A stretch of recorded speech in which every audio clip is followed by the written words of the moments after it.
So what do you think about this market? Now the market, it's busy. It's good. It's healthy. You know, there's obviously a massive shortage of inventory. You know, across. Have you seen something like that in like last couple of years? It's been soft for a number of, you know, the last couple of years. The numbers have been lower than they should. Okay. But I think now it's even lower, and the demand is even greater. Great. So how long have you been in the business? Oh gosh, I've been licensed for 15 years, 16 years. Wow, 16 years. But to jump back into what you said, what's it look like for a first-time buyer when they're looking to buy their first home? And you know, it is absolutely an eye-opening process for people. First-time buyers come with very little knowledge, or some of the knowledge of that they see from TV shows, or for example, you know, some of the shows that people see on TV and watch on like HGTV and whatnot. And they have this illusion of what things look like. I'm going to look at 3 houses, and then all of a sudden, you know, I'm going to pick one of the first 3. Sometimes that happens, but often not. It doesn't happen that way. But to start at the very, very beginning, your first-time buyer, the very first thing they need to do before we get in the car and we go looking at houses, you know, it's great to sit down and talk about, hey, what kind of things are you interested in? What do you want in a home? What are you looking for in your neighborhood? Whatnot. But first and foremost, we got to get them in the hands of a very, very good lender, very good professional lender, to see what their buying power is. You know, see what they can afford. They have no concept, and why would you? It's your first time. I remember when I bought my first house. You know, we wanted certain things in a home, and we couldn't afford the neighborhood where we wanted to be initially. And it took a couple of purchases to get where we wanted to be. But you know, when you're buying, you're looking for what is a good investment. So when I sit down with a buyer, I want to make sure that they understand that number one, they need to understand their purchasing power. What can they afford, and why does it benefit them to buy as opposed to rent? And that's a very simple conversation to have. You know, when you own something, there's a massive amount of pride and ownership, and there's some financial advantages to it as well. Appreciation. How does your home go from this amount and go up in value every year? And you can graph it and watch it. So, you know, we sit down and have an education. What can you afford? Here are the things that you're looking for. Let's go look at some things. And right now, people don't understand, with, like we talked about earlier, the shortage of inventory relative to the number of buyers. There's way more buyers out there right now than there are people that are looking to sell. So it doesn't necessarily work in favor of a buyer, except that money is so inexpensive right now, with the interest rates being historically low. Mm-hmm. So I don't know if that helps to answer the question. Yes. So first step is like financial. We need to figure out what is the financial situation. Absolutely. Can we buy cash if they have a cash? Like, I mean, cash. Yes. I'm sorry. Something in the background just went off, so it's hard to hear. And it's not turning itself off. Now, my question is, if they have a cash, I mean, not cash in the bank, cash. Can yes, cash. Cash. Obviously, cash is your best option. If your offer is the exact same and the only different variable is the fact that one is cash in hand and the other is, you know, something that we have to get a lender involved, cash is 99 times out of 100 going to win out. But I mean, the cash means the money that we have in the bank. Yes, sir. Yes. Not like a cash. I mean, Yeah, it is money that you could go access to purchase without getting a loan. yes, yeah. Yeah. All right. So what's the next step? So the next step is obviously, I mean, we got to find out what their needs are. So we, in our offices, we do the buyer needs assessment, where we sit down with them and go through from top to bottom what really is important in their purchase, and what do they need out of their home. And so we go line by line. Bedrooms. How many bedrooms would you like? Bathrooms. Is a home office important? Is a basement something that's important to you? A garage? What things are important? And that doesn't necessarily mean they're going to get it all. It means that these are wants. So we look at wants on one hand, and then we look at needs in the other hand, and try to decide what they can have that they want, and how to accomplish that within their budget. Okay, so next step, you said second step is recognizing the needs, yes. Buyer's needs, right? So I have a question here. Do you consider like appreciation of the house? Some buyers, they're looking for some appreciation during the time. I mean, they look at buying the house like an investment. Yeah. Is that the case? Like we can consider that as a need? I always look at that as being very, very important for my buyers, and them making the right decision. Because the way that I look at it, if I were to sell you a home and you get into the house and a year later you come to me and say, Cameron, my circumstances have changed. I want to move here. I need to move here. My family's grown, whatever it is. I don't want to put you in a position where you're at a negative selling position. So I want to try to make sure that you're going to be able to make money when you buy your home. So it's got to appreciate, like we talked about, in our market in Louisville, Kentucky, obviously, historically, over the past 30 years, you're going to see an appreciation between 3 to 4% consistently. Some years are going to be outliers; they're going to be higher. But so Louisville is a very, very safe market to invest in. I heard some experts says that we are in like a low price in Louisville. We are expecting some jump on price in next like couple of years. Is that right in your opinion? Could you say that one more time? We're getting the glitch turned off. I heard from some experts that they say housing price in Louisville, it's almost in an all-time low possible in Louisville. It would be a jump on price in next couple of years. Is that right? Based on economy and based on population in Louisville? That our housing price is at an all-time low as far as other economy factors.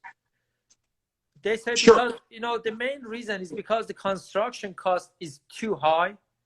Yeah. Compared to price of a house. So we are expecting to a jump on housing price, home buying price in next couple of years, particularly in 2021 or 22. I'm talking more than 3-4%. I'm talking something about 10%. Yeah, I've heard similar rumblings. I don't think that is going to be the case. But we've all been wrong before. The cost of materials for new construction goes up daily. If there's a hurricane or something that causes a large need for the materials, you can always watch lumber go up. You can watch roofing materials go up. And then, of course, your labor, some of your laborers may shift from this market to that market. The thing that we do know is Louisville as a whole, in my opinion, is not a bubble. I don't think the bubble is going to burst. I think that you may see some stagnant. You might see some areas not appreciate quite as much, but largely, my guess is we're going to be consistent. This is a safe market to purchase in my opinion. All right. Okay. Let's get back in the process. So, what's the third steps? The first steps was financial situation, then recognizing of needs, and what next? Well, the third step is going to be, we're going to put on our masks. We're going to get our hand sanitizer out. We're going to get in the car and we're going to go look at properties. We're going to go find homes. And that's, to me, that's the really fun part, where you get to, the other part is it feels to me more, well, I don't know, that's not necessarily right to say, but the first part is really kind of learning what you want, what you need. That's the exploration part. For me, the fun part is, all right, let's go find the house. Let's go find the right house. Let's get you in the right situation.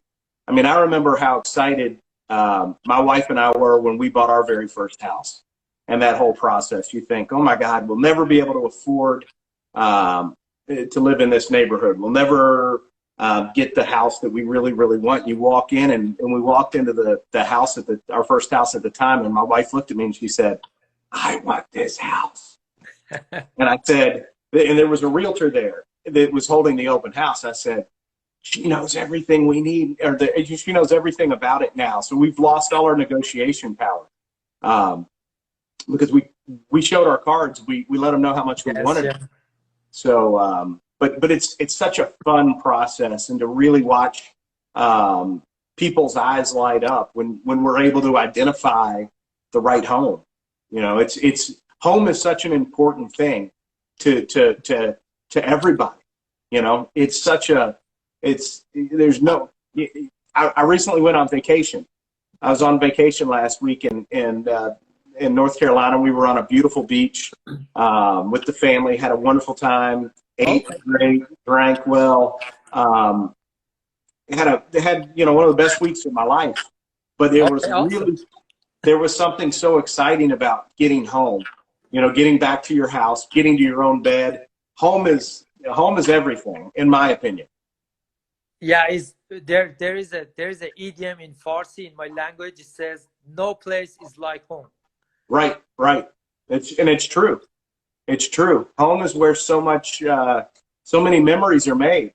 Yes, exactly. All right. So, is there any red flag or a green flag when you showing a house to the buyer, in your opinion, as an agent? Sure. So what we do, what well-trained agents do, while our clients are getting excited, we're walking around the property, identifying maybe things that we should be concerned with. We're looking for structural issues. Maybe we're looking at the electrical panel, looking for deficiencies in the plumbing, things like that. So while they're getting so excited, we're making sure that we temper that excitement to a degree so that they make an educated decision, like you said, so that when you do go to sell, you've made a wise investment. You make money. Okay, great. So let's consider we find a good house. So what's next? So after we've identified the right home, that's when so everybody does things differently. But every time that I show a home to a buyer, I've come with the history of the property. So I know I can watch what it's sold for every time it's been through the MLS. I also pull up the information, the tax records. We have disclosures on hand so that we know exactly what we're working with as we're walking through the property.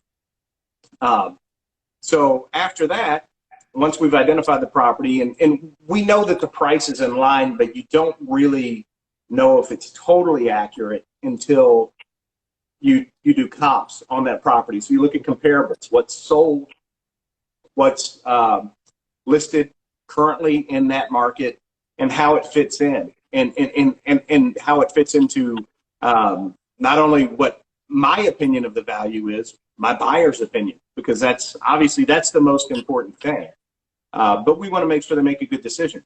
So we're looking at numbers, and then we're going to go to the office and we're going to sit down and you know, we're gonna have the discussion about the contract in terms of the contract. We're going to want to get that pre-approval, because the very first step was meeting with the lender. Now we want the approval letter from the lender to submit to the other agent so that they know that our offer is strong. So we're going to write the offer, and then, you know, I tell people we got to hurry up and wait. We want to get the offer in, but then we've got to wait and see what the response is. And in a perfect world, people are going to accept your first offer. We know that it's not a perfect world scenario, so that's another opportunity where your skill and my skill in negotiation come in handy, so that we're going to be able to, you know, again, protect our client. Everything that we do is looking out for our client's best interest. It's our fiduciary responsibility. Right. Okay, so I don't want to go deep on the offer. We would have another session, maybe with another agent, completely about offer and details of offer. So I just have a simple questions or quick question. What is your playing card on offer? I know we have price, like closing costs or home warranty. I mean, what are those factors on offer that you consider? Well, I mean, those are all discussions that we have with the individual clients. So right now, obviously, with it being more of a seller's market, you know, we have less than a month of inventory across the boards in our entire MLS. Now, that's not to say that the prices, you know, north of 500, 600, 700, and up to $1 million and above aren't a little bit slower in some areas of the market. But price in you know, 500 and below is going to be the first thing that every seller's eyes go to. But what we were, I think you and I had talked about this before. Before we submit an offer, I like to have a conversation with the agent on the other side and say, what kind of things are important to your seller, so that I know if they need an extra couple of days to get out of the house after closing, that we allow that. You know, that if my buyers want to and are able to, make sure that, you know, is it more important for them to have, you know, do they want to really take the porch swing with them? What, you know, whatever it is, the things that make our deal the most attractive. That's what we have to do, and every deal is entirely different. Yeah, it's funny. I had a buyer. We lost the deal just because of pool table. Right. My buyer wanted the pool table, but the seller wanted to give him. So you know what's funny is most people that have pool tables in their house, they want to leave them because they're too heavy, they're too expensive to move. But that particular seller, she wanted to take the pool table with her, but my buyer wanted the pool table, so we couldn't have the deal. Yeah, every deal's going to be different. You know, every deal's going to be different. It's cool. Okay, so we submit an offer and we get the offer accepted. So what's next to the closing? So obviously, right after we're accepted, the first thing that you and I are going to do, we're going to get a copy of the contract to the lender that the buyer has chosen. so that they can start the necessary work to get the loan process. And then they can also communicate along with us with the closing attorneys to make sure that we get from this accepted contract to a successful closing. So that's going to be the next step. Immediately, we're also going to do the home inspection. We're gonna make sure that they get a thorough home inspection and ensure again that the property that they are under contract for is what we thought it was, and we can see a lot of things in a house. Hopefully, a home inspector that's in there for 3 hours is going to identify maybe a little more than you and I even thought we could find ourselves. So it's really important to have a good home inspector on your side as well. Yes. Once we've identified, once we've identified any issues with the property, then we're going to have to make some sort of repair request if necessary. And that's the second real part of our negotiation. Okay, great. So let's move on. So when we submit the repair request, we're going to wait for the seller response, right? Yes, sir. So yeah, and that can be a back and forth again. Ideally, in our perfect world on our side, the sellers are going to accept everything that we've requested. That doesn't always happen, as you know. Okay, so we need to explain that to the buyer. I mean, the buyer need to know all repairs won't be accepted by the seller, right? Right. That there's always the risk that they can say, obviously they can say, yes, we accept your request. Thank you so much. You had the best offer. We want to sell to you. They could also say, no, we're not going to make any repairs. And then your buyer has to make the decision as to whether or not they're going to accept that. Or they can say, no, we're not going to do all of those repairs, but we will do some, and here's what we'll do. Again, then the ball goes back on our side of the field and make a decision as to what we'd like to, how we'd like to respond to that. Yeah, right. Okay, so what next? Well, while that's happening, or maybe before, depending on time frame and the lender and the buyer's level of how quickly they want to push things, the appraisal has been ordered by the lender, and that's to ensure that the value that we, along with our clients and our education of going through the comparables in the market and what's sold and what's active, to ensure that those numbers are accurate and in line with what the bank or your lender is willing to loan. So they do like appraisal, something like that, right? They do appraisal, yeah. And if everything is good, you froze up. Right? Do you hear me? Do you have me? I couldn't hear what you said. It froze up, but I think that